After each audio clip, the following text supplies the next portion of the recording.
चलिए दोस्तों, स्वागत है आपका इजी लर्निंग की एक नई वीडियो में। इस वीडियो में हम क्लास 12th की हिस्ट्री के सैम्पल पेपर की सीरीज़ का पहला सैम्पल पेपर सॉल्व करेंगे। चलिए तो बिना किसी देरी के शुरू करते हैं सैम्पल पेपर को। आप क्वेश्चन के आंसर जो मैं पूछूंगा प्लीज़ साथ साथ कमेंट बॉक्स में आंसर करते जाइएगा। तो इससे आपके क्या होगा, जो डाउट्स होंगे और जो उस क्वेश्चन से रिलेटेड सब पॉइंट्स होंगे वो भी प्रिपेयर होते चले जाएंगे, ताकि अगर बोर्ड में कोई उससे रिलेटेड क्वेश्चन आ गया तो आप वो भी अटैम्प्ट कर पाओगे। सबसे पहला क्वेश्चन है कि फादर ऑफ इंडियन आर्कियोलॉजी कौन है। तो फादर ऑफ इंडियन आर्कियोलॉजी है अलेक्जेंडर कनिंघम। अब आपको ये बताना है कि दयाराम साहनी, राखलदास बनर्जी और आर्यन व्हीलर का क्या कंट्रीब्यूशन रहा है। ठीक है, इंडिया के आर्कियोलॉजी में इन तीनों का क्या कंट्रीब्यूशन है ये बताएंगे आप लोग। नेक्स्ट सेकंड क्वेश्चन है आर्कियोलॉजिकल सीक्वेंस में बताना है। तो सीक्वेंस में सबसे पहले देखिए अलेक्जेंडर का इन्वेजन हुआ, ये 330 BCE में हुआ लगभग। इसके बाद मॉडर्न एम्पायर ख़त्म हुआ, उसके बाद 700 सेंचुरी के लगभग में गुप्ता रूल आया और अरब ने सिंध को कॉन्क्वर करा इसके बाद में। ठीक है, लेट की बात है, 1000 सेंचुरी समथिंग की बात है, तो उस समय पर ये अरब ने कॉन्क्वेस्ट करा। तो इस अकॉर्डिंग 4321 हो जाएगा आंसर डी। नेक्स्ट क्वेश्चन पे जाते हैं। नेक्स्ट क्वेश्चन कह रहा है असर्शन रीजनिंग कि मनुस्मृति एक बहुत इंपॉर्टेंट धर्मसूत्र है। क्यों? क्योंकि इसमें ग्रेट सोशल बिहेवियर्स को डिटेल से समझाया गया है। तो ए आंसर हो जाएगा। दोनों सही हैं, करेक्ट एक्सप्लेनेशन दे रहे हैं। पर्शियन में महाभारत का नाम क्या है? तो एक युद्ध पे जो लड़ाई है, युद्ध को रज़्म बोलते हैं और किताब को नामा, तो रज़्म नामा यानी एक ऐसी किताब जो युद्ध को दिखाती है। फोर्थ, इसमें मैचिंग बतानी है, करेक्ट मैचिंग। तो 10 मई 1857 में मई की शुरुआत में मीटिंग शुरू हुई थी मेरठ में, और 30 मई तक पहुँचते पहुँचते ये जो अपराइजिंग थी लखनऊ तक पहुँच चुकी थी, यानी अवध तक पहुँच चुकी थी। तो ए का 1, बी का 2 यहाँ से मैच करते हैं, तो आंसर हो जाएगा ए। इसके बाद नेक्स्ट है अनिक। देखो यहाँ पर आते हैं, अगर हम देखें तो बुद्धिज्म में अनिक का मतलब होता है बदलती हुई दुनिया, ट्रांजिएंट वर्ड, और सोललेस का मतलब होता है अनत। आ मतलब नहीं, नत मतलब जिसमें आत्मा ना हो, अनत। नेक्स्ट 7th क्वेश्चन है कि हॉर्स पोस्ट में करेक्टली मैच बताना है। हॉर्स पोस्ट कैसे बोलते थे? हॉर्स पोस्ट बोलते थे उलुक को, तो सही मैच नहीं है। फुट पोस्ट बोलते थे दवा को, तो ये भी सही मैच नहीं है। डूम्ड बिल्डिंग कपुला को बोलते थे, ये बिल्कुल सही है। कम्युनिटी मर्चेंट बोला जाता था नगर सेठ को, जो नगर का सेठ होता था उसे नगर सेठ को कम्युनिटी मर्चेंट बोलते थे। तो इस अकॉर्डिंग हमारा आंसर सी सही मैच्ड है। नेक्स्ट क्वेश्चन पे जाते हैं। क्वेश्चन नंबर 8, आइडेंटिफाई करना है हड़प्पन सिविलाइजेशन से जो रिलेटेड ना हो। एनिग्मेटिक स्क्रिप्ट है, बिल्कुल सही बात, एनिग्मेटिक है, रहस्यमय ही है। ओमान और रोम में सील पाई गई, रोम से कोई लेना देना नहीं है, तो यही रिलेटेड नहीं होगा। ठीक है, नेक्स्ट क्वेश्चन है क्वेश्चन नंबर 9 कह रहा है कि क्रूशियल ऑब्जेक्टिव जो रेजोल्यूशन है कॉन्स्टिट्यूंसी में किसने इंट्रोड्यूस करा? तो बहुत इंपॉर्टेंट है, पंडित जवाहरलाल नेहरू जी ने इंट्रोड्यूस करा। जल्दी से डेट बताओ, किस डेट को इस रेजोल्यूशन को इंट्रोड्यूस किया गया था कॉन्स्टिट्यूंट असेंबली में। नेक्स्ट क्वेश्चन है सूफी मास्टर थे और उनके डिसिपल्स के बीच के जो लेटर्स हैं उनके कलेक्शन को किस नाम से जानते हैं? तो उसको जानते हैं मकतूबत के नाम से। आप कमेंट बॉक्स में आओ, जल्दी से बताओ मलफूजात, तस्कीरस और ज़ियारत, ये तीनों चीज़ें क्या क्या होती हैं, मुझे जल्दी से कमेंट बॉक्स में आंसर करके बताओ। नेक्स्ट क्वेश्चन है वैष्णविज्म से रिगार्डिंग क्या है इसमें से? वैष्णविज्म का शिवा से कोई लेना देना नहीं है, तो गलत हो जाएगा। 10 अवतार हैं जो इस ट्रेडिशन से जुड़े हैं। हाँ, विष्णु जी के 10 अवतार बिल्कुल इस ट्रेडिशन से जुड़े हैं, इसमें 10वां अवतार कल्कि का होगा कलयुग में। ब्रह्मा के 10 अवतार हैं, नहीं, विष्णु के 10 अवतार हैं, और ये स्कल्पचर में दिखाए नहीं गए हैं, ये भी गलत है। 10 को 10 स्कल्पचर के फॉर्म में प्रेजेंटेड है। अगला क्वेश्चन है जो पीजेंट हैं वो एग्रीकल्चर प्रोडक्शन में इन्वॉल्व होते हैं, बिल्कुल सही। पीजेंट की अपनी इंडिविजुअल ऑनरशिप होती है, बिल्कुल सही। लेकिन क्या एग्रीकल्चर में इसलिए होते हैं क्योंकि खुद की ऑनरशिप होती है? इसका कोई आपस में रिलेशन नहीं है, तो बी आंसर होगा। क्वेश्चन नंबर 13, महात्मा गांधी ने एक सत्याग्रह करा था टैक्सेस, पीजेंट पर टैक्सेस को खत्म करने के लिए। तो ये करा था बच्चों खेड़ा में। क्यों? क्योंकि वहाँ पे जो पीजेंट्स थे वो चाह रहे थे कि जब बैड हार्वेस्ट का टाइम आता है तो फसल तो बर्बाद हो गई है, लेकिन जो अंग्रेज हैं वो अपना टैक्स को कम नहीं कर रहे हैं, तो खेड़ा। नेक्स्ट क्वेश्चन है कॉन्स्टिट्यूशन के रिगार्डिंग इनमें से कौन सा स्टेटमेंट सही है? सेशन 165 डेज चला था, बिल्कुल गलत, नहीं चला था 165 डेज। आप ऑप्शन जल्दी कमेंट बॉक्स में मुझे बताओ कितने डेज का सेशन चला था। अगला क्वेश्चन है ये जनवरी 1946 से जनवरी 1915 के बीच चला, बिल्कुल गलत। अगर हम बात करें तो इसकी शुरुआत हुई थी दिसंबर 1946 से। ठीक है, और पहला सेशन था 9 दिसंबर 1946 को, तो ये भी गलत है। नेक्स्ट है in between framing there was revising and refining, ये बिल्कुल सही है कि फ्रेमिंग के साथ साथ कॉन्स्टिट्यूशन को रिफाइन और रिवाइज भी किया जा रहा था। तो ओनली 3, तो ओनली 3 इसमें कोई नहीं है, ये इसे ओनली 3 कर लीजिए, ये ओनली 3 होगा, यही सही है बस। अगला, इसमें से किसने जंगल टेरिटरी की पेंटिंग में ये दिखाने की कोशिश करी कि जो हिल हैं वो इनएसेसिबल हैं, पहाड़ों तक पहुँच नहीं बनाई जा सकती? ये काम था आर्यन व्हीलर साहब का। नेक्स्ट क्वेश्चन है ये जो पेंटिंग है ये किस चीज़ की है? देखो ये युद्ध को दिखा रहा है जो कि महाभारत का एक सीन है, तो एक डिपिक्टिंग टेराकोटा का एक सीन है जिसमें महाभारत को दिखाया जा रहा है। क्वेश्चन नंबर 17 देखते हैं कौन सा करेक्टली मैच्ड है। पंपा देवी का जो मंदिर है वो हम्पी में है, तो ये गलत हो गया। बृहदेश्वर का मंदिर थंजावुर में, बिल्कुल सही। चन्नकेशवा का मंदिर कहाँ पर है? बेल्लूर में, तो ये भी गलत है। और लोटस महल कहाँ पर है? हम्पी में, तो ये भी गलत है, तो आंसर हो गया बी। नेक्स्ट क्वेश्चन, कुदरई चेत्तीस कौन थे? तो कुदरई चेत्तीस विजयनगर एम्पायर में उन लोकल कम्युनिटी को बोला जाता था जो घोड़े के व्यापार में लगे हुए थे। ये घोड़े का व्यापार शुरू में अरबियों ने शुरू करा था, लेकिन बाद में लोकल कम्युनिटी इसमें इन्वॉल्व हो गई, जिन्हें कुदरई चेत्ती नाम दिया गया। अल बरूनी ने भारत में 4 सोशल कैटेगरीज को डिफाइन करा, जिसको उसने कंपेयर करा था अपने देश के साथ में। बताओ जल्दी से कमेंट बॉक्स में कि उसका खुद का देश कौन सा था अल बरूनी का। नेक्स्ट क्वेश्चन है, रिवॉल्ट था जो ब्रिटिश का अगेंस्ट हुआ था 1857 का, बिहार में किसने लीड करा था? तो आंसर है कुंवर सिंह। ठीक है, आप देखो कमेंट बॉक्स में आओ, मुझे जल्दी से ये बताओ कि 1857 के रिवॉल्ट को कानपुर से किसने लीड करा। इसके अलावा एक लोकल लीडर का नाम बताओ, जो लोकल लेवल पे लीडर था जिसने 1857 के रिवॉल्ट को लीड करा। झांसी से किसने लीड करा और लखनऊ से किसने लीड करा? कमेंट बॉक्स में आंसर दो मुझे। अगला क्वेश्चन है, हमें इस अलायंस को पहचानना है, ये कौन सा अलायंस होगा? तो अलायंस में सीधे सीधे देखिए बेटा, 1978 में इसे वेलेस्ली के द्वारा इंट्रोड्यूस किया गया। ये सब कुछ था हड़पने के लिए अवध को, तो अवध को हड़पने के लिए फिर अवध में से 1801 में लागू किया गया। ये था सब्सिडरी अलायंस। आ जाते हैं बच्चों 3 नंबर क्वेश्चन पे। अब 3 नंबर क्वेश्चन में मैं आपको पॉइंट्स बताता जाऊंगा कि एक क्वेश्चन के पॉइंट्स क्या क्या हो सकते हैं। सबसे पहला है, एनालाइज विद इलस्ट्रेशन वाई भक्ति and Sufi thinkers adopted a variety of language, कि अलग अलग तरीके की लैंग्वेज क्यों यूज़ करी। पॉइंट्स में बताता हूँ, ठीक है। तो पहला पॉइंट हो जाएगा लैंग्वेज ऑफ कॉमन पीपल, जो कि उन्होंने ऐसी भाषाओं का इस्तेमाल करा जो आम लोगों की भाषाएं थी। दूसरा, टू रीच लार्ज सेक्शन, ताकि ज़्यादातर बहुत बड़े सेक्शन तक पहुँचा जा सके।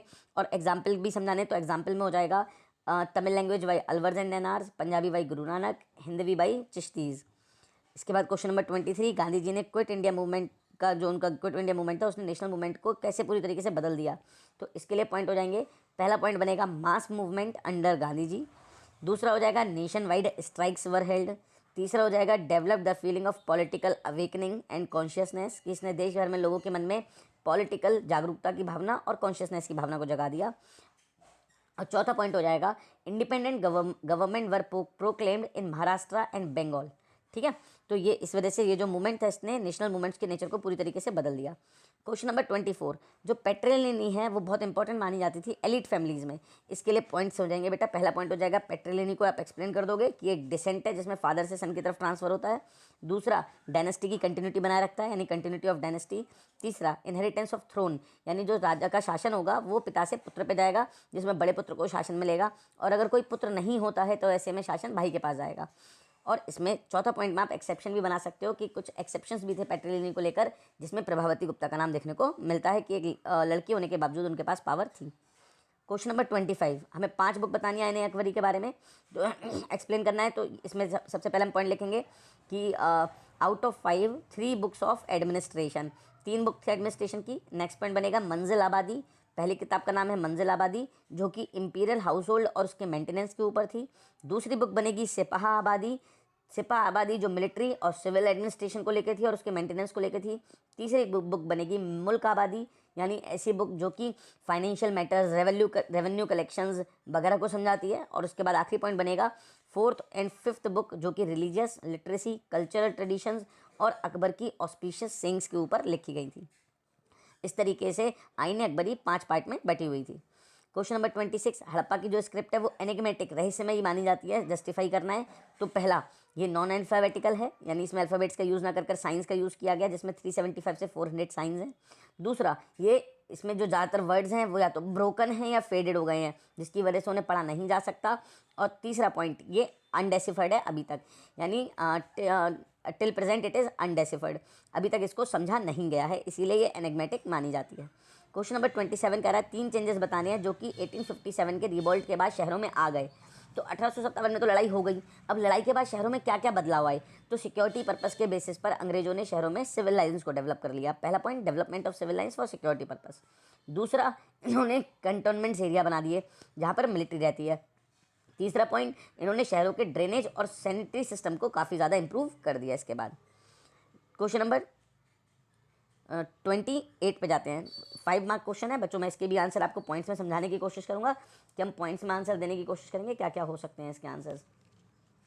देखिए, सबसे पहला क्वेश्चन है what are the aspects of Harappan economy that have been constructed from archaeological evidences. तो हम इसका आंसर देंगे कि ऐसे कौन कौन से एस्पेक्ट हैं जिनको इकोनॉमी को लेकर हड़प्पा के जिनको डेवलप किया गया। तो सबसे पहला एग्रीकल्चर, कि एग्रीकल्चर के बारे में बनाया गया कि किस तरीके से खेतों में प्लफ चले हुए थे। दूसरा, इरीगेशन के बारे में कि इरीगेशन के हमें कुछ एविडेंसेस देखने को मिलते हैं शॉर्तुगाई वगैरह में। तीसरा पॉइंट, एनिमल डोमेस्टिकेशन को लेकर कि जानवरों को पाला जाता था अलग अलग नीड्स के लिए। चौथा पॉइंट हो जाएगा क्राफ्ट प्रोडक्शन, कि हमने यहाँ देखा कि यहाँ पे क्राफ्ट प्रोडक्शन भी होता था, जिसके लिए अलग अलग सेंटर्स बनाए गए थे। ट्रेड, जिसमें हम फॉरेन ट्रेड और ओवरसीज ट्रेड की बात करेंगे कि हड़प्पा का फॉरेन ट्रेड भी था, कॉन्ट्रैक्ट्स भी थे डिस्टेंट लैंड के साथ में। और लास्ट पॉइंट हो जाएगा एक्सट्रैक्शन ऑफ मेटल्स, अलग अलग तरीके के मेटल्स को एक्सट्रैक्ट किया जाता था। इस सब के बारे में हमें पता चला है, जो कि इकोनॉमी से जुड़ा हुआ है हिस्ट्री के। तो मैंने 6 पॉइंट समझाए हैं। इन 6 पॉइंट्स को अगर आप 3-3 लाइन में एक्सप्लेन करते हो तो आपका सफिशिएंट आंसर बन जाएगा। नेक्स्ट क्वेश्चन है, the revolt of 1857 was effect of rumours. जो र्यूमर्स का इफेक्ट था, इसके कॉजेज और इसकी वजह से कौन कौन सी वैल्यू श्रिंक हुई हैं, इसको समझाना है। तो सबसे पहले सोशल और रिलीजियस कॉजेज पर आते हैं। पहला कॉज हो जाएगा कि इन्होंने इंडियन सोसाइटी को रिफॉर्म करने की कोशिश करी थी, रिफॉर्मेशन ऑफ इंडियन सोसाइटी, जिसमें इन्होंने अपने वेस्टर्नाइजेशन को इम्पोज करा था।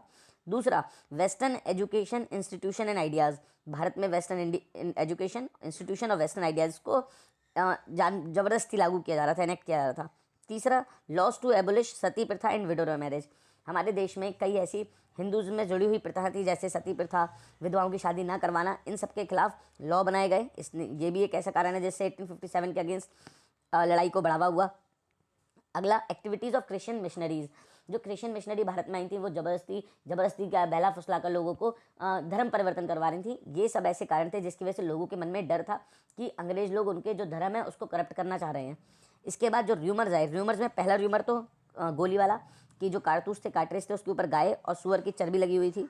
दूसरा, conspiracy to destroy the caste and religion, कि अंग्रेज लोग षड्यंत्र कर रहे हैं हम लोगों की जाति, हम लोगों के धर्म को ख़त्म करने के लिए। और अगला, flour mix with powder of bones, कि जो आटा है जिसमें सुअर और गाय की हड्डियों का चूरा मिला दिया गया है, ताकि वो अगर हम खाएंगे तो उससे हमारी जाति धर्म भ्रष्ट हो जाएगी। ये जो र्यूमर्स थे उस समय पर चल रहे थे, जिसकी वजह से 1857 का रिवोल्ट हुआ। इससे कौन कौन सी वैल्यू शेक हो गई? पहला, हिंदुओं के जो सेंटिमेंट्स थे, जो गाय के साथ जुड़े हुए थे, गाय को पवित्र मानते थे, तो ये हर्ट हुए। दूसरा, इस्लाम में जो पॉर्क है, सुअर का मांस है, वो प्रोहिबिटेड है। और जो कारतूस थे उसके ऊपर जो उसके सुअर की चर्बी लगी हुई थी, इससे उनका ये जो वैल्यू थी वो भी श्रिंक हुई। क्वेश्चन नंबर 30, जो ज़मींदार थे वो किस तरीके का रोल प्ले किया करते थे मुगल इंडिया के दौरान? तो अगर हम ज़मींदार के रोल्स की बात करें तो पहला, ये लैंड ओनर थे और ये प्रिविलेजेस एंजॉय किया करते थे अलग अलग तरीके के। दूसरा, ये स्टेट के बिहाफ पर टैक्स कलेक्ट करने का काम करते थे। तीसरा पॉइंट, ये किसानों को लोन्स प्रोवाइड करते थे और फाइनेंशियल हेल्प प्रोवाइड करते थे। चौथा, ये कई लोगों ऐसे लोग जो एक जगह से दूसरी जगह फसल उगाने के लिए ज़मीन की तलाश में, उन लोगों की मदद किया करते थे ताकि वो एक जगह सेटल डाउन हो सके। पाँचवा, ये एक्सप्लॉयटेटिव बिहेवियर रखा करते थे किसानों के साथ में, उनसे बहुत ज़्यादा रेट पर वसूला करते थे, और अगर कोई सही टाइम पर रेवेन्यू नहीं दे पा रहा तो उनके खिलाफ पावर का भी यूज़ किया करते थे।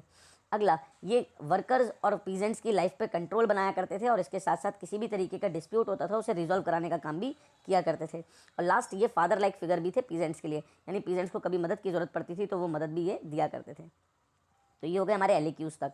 अब हम आते हैं हमारे केस बेस स्टडी पर। केस बेस स्टडी में देखिए, हम बिना केस को पढ़े आंसर देने का ट्राई करेंगे। पहले, हु वाज करईकल अमैयार? तो करईकल अमैयार कौन है? एक फीमेल नैनार संत हैं, ठीक है। नैनार हैं जो वो लोग जो शिव जी की पूजा करते हैं, उन्हें नैनार कहा जाता था, तो ये फीमेल नैनार संत हैं। इसके बाद नेक्स्ट है, इन्होंने अपने आप को इस पोएम में किस तरीके से समझाने की कोशिश करी है। तो उसके लिए हमें इस पोएम को देखना पड़ेगा, जिसमें इन्होंने, देखो यहाँ पे दिखाया गया कि इन्होंने द फीमेल पे डेमोनीज, अपने आप को डेमोनी की तरह, बल्जिंग वीन्स की तरह, है ना। इसके अलावा प्रोट्रूडिंग आइज हैं, वाइट टीथ है, श्रंकन स्टमच है, इस तरीके से अपने आप को दिखाने की कोशिश करी है। इस पोएम से किस तरीके क्या ये कन्वे करना चाह रही हैं? तो ये कन्वे करना चाह रही हैं कि जो सोसाइटी थी जिसमें औरतों को ब्यूटीफुली और काफ़ी ज़्यादा इस तरीके से दिखाया जाता था, जहाँ पर औरतें थीं वो फॉर्च्यून है, भाग्य है, इस तरीके से दिखाया जाता था, उन नॉर्म्स को इन्होंने ठुकराया है, ठीक है। नेक्स्ट है द्रौपदी की मैरिज को लेकर, ठीक है। द्रौपदी की मैरिज को लेकर अगर हम देखें तो पहला क्वेश्चन हम आंसर पाते हैं। The mother was consider as the highest guru of by the Pandava, justify the statement from the above sources. तो अगर हम देखें तो इसमें जो मदर थी कुंती, ठीक है, उनको दिखाया गया कि मैरिज के बाद, अर्जुन और द्रौपदी की शादी के बाद, जो पांडव जब लौट कर आए थे मदर कुंती के पास, तो उन्होंने दिखाया, तो कुंती ने उनसे कहा था कि जो कुछ भी मिलेगा वो 5 भाइयों में बांट दिया जाएगा। तो वो माँ सबसे बड़ी गुरु है, उनकी कही हुई बात को टाला नहीं जा सकता, इसलिए जब शादी हुई थी तो द्रौपदी को 5 भाइयों को पति के रूप में स्वीकार करना पड़ा। अगला था, what was the reason due to which Kunti did not save Draupadi from the dire situation? कि कुंती थी वो द्रौपदी को इस डायर सिचुएशन से क्यों नहीं बचा सकती थी? क्योंकि कुंती ने माना था कि वो अपने बच्चों के लिए सबसे हाईएस्ट गुरु हैं, वो माँ थी तो सबसे हाईएस्ट गुरु थी, और सबसे हाईएस्ट गुरु की जो दी गई कमांड है उसे ठुकराया नहीं जा सकता। लेकिन कुंती को ये रियलाइज़ हुआ था कि उनकी गलती रही थी, और लेकिन फिर भी उन्होंने जो कह दिया उसे वापस लिया नहीं जा सकता, इसलिए वो इस सिचुएशन से द्रौपदी को नहीं बचा पाई कि वो 5 वर्षों में शादी करनी पड़ी। लास्ट है, हाउ डिड शीर Vyas convince Draupadi to marry 5 men। तो जो ऋषि व्यास थे उन्होंने किस तरीके से द्रौपदी को कन्विंस करा कि वो 5 से शादी कर लें। तो जो व्यास थे उन्होंने द्रौपदी को बताया जो पांडव हैं रियलिटी में ये इंद्रदेव के ही अवतार हैं, जिनकी बीवी के रूप में आपने जन्म लिया है, आप इनकी बीवी हो जो द्रौपदी के रूप में जन्म ली गई हो, तो ये आपकी डेस्टिनी है कि आपको इनसे शादी करनी है। इस तरीके से व्यास जी ने द्रौपदी को कन्विंस करा कि वो 5 पांडवों से शादी करें। लास्ट क्वेश्चन है वर्सेस फ्रॉम द उपनिषद। उपनिषद के वर्सेस मैं आपको दिखा रहा हूँ, इसके आंसर आप खुद से ट्राई करिएगा देने का। क्वेश्चन ये रहे 3, ये जो वर्सेस है इसका सोर्स क्या है, इसमें जो सेंट्रल आइडिया है उपनिषद में वो क्या था, इनर सेल्फ के बारे में इसमें कंपेयर करते हुए to seed and then to the space, कि इसको सीड और स्पेस से किस तरीके से कंपेयर किया गया है। लास्ट क्वेश्चन है मैप का। मैप पे हम आते हैं, मैप को देखते हैं, आप इसके कमेंट बॉक्स में आंसर खुद देने का ट्राई करिएगा। Locate and level the centre of national movement outside India. India के बाहर के अगर हमें पॉइंट दिखाना है तो हम नेशनल मूवमेंट का पॉइंट दिखा सकते हैं बच्चों लाहौर में, ठीक है। पॉइंट 1 हो जाएगा लाहौर में, जो कि यहाँ पर सेशन हुआ था 1929 का। अगला locate and level Kanpur as the centre of 1857। तो देखो मैं लाहौर बता देता हूँ, लाहौर कहाँ पर लगाओगे आप, पंजाब के सामने यहाँ पर लाहौर लग जाएगा। कानपुर आपको दिखाना है तो कानपुर कहाँ दिखाओगे, उत्तर प्रदेश के सेंटर में लखनऊ, और लखनऊ के थोड़ा सा नीचे की तरफ कानपुर, ठीक है, 1857 के रिवोल्ट में। अगला हड़प्पन साइट है लोथल या अवंती को दिखाना है, तो अगर आप लोथल दिखाओगे तो लोथल गुजरात में है, जहाँ से यहाँ गर्दन के बिल्कुल पास में, यहाँ पोर्ट सिटी भी था ये हड़प्पा का। और अवंती दिखाना होगा तो अवंती इससे जस्ट ऊपर मिलेगा, ठीक है, यहाँ पर गुजरात और राजस्थान के बॉर्डर पर। इसके बाद नेक्स्ट हमें 1 और 2 मार्क किए गए हैं, हमें इन्हें पहचानने की कोशिश करनी है, ये कौन कौन सी साइट्स हैं। तो अगर हम पॉइंट नंबर 2 देखते हैं तो पॉइंट नंबर 2 विजयनगर एम्पायर का पॉइंट है, जो कि हम्पी है यहाँ के। दूसरा ये पॉइंट नंबर 1, पॉइंट नंबर 1 क्या है, पॉइंट नंबर 1 है थंजावुर, ठीक है, थंजावुर का जो मंदिर है ये थंजावुर दिखा रखा है। तो बच्चों ये हो गई पूरा सैम्पल पेपर कंप्लीट। कल आपको सेकंड सैम्पल पेपर का एक्सप्लेनेशन दूंगा। अगर आपको वीडियो अच्छी लगी हो तो प्लीज़ लाइक करिएगा, दोस्तों के साथ शेयर ज़रूर करिए, और जिसने भी अभी तक चैनल को सब्सक्राइब नहीं किया चैनल को सब्सक्राइब करके जाइएगा। मिलते हैं आपसे अगली वीडियो में, तब तक अपना ख्याल रखिए और पढ़ते रहिए।